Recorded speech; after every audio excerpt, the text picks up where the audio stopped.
জামালপুর আঞ্চলিক পাসপোর্ট কার্যালয়ে দুর্নীতি বন্ধে কর্মকর্তা কর্মচারীদের হুঁশিয়ারি দিয়েছেন বৈষম্য বিরোধী ছাত্র আন্দোলনকারীরা।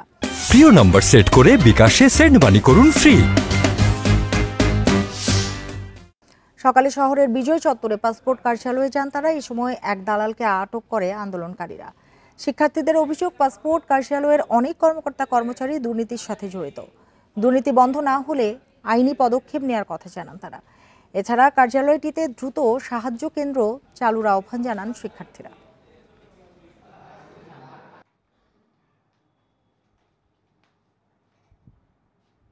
তাদের জন্য যদি আমরা একটা হেল্প ডেস্ক খুলি তাহলে তো আমাদের এটা সবার জন্য উপকার।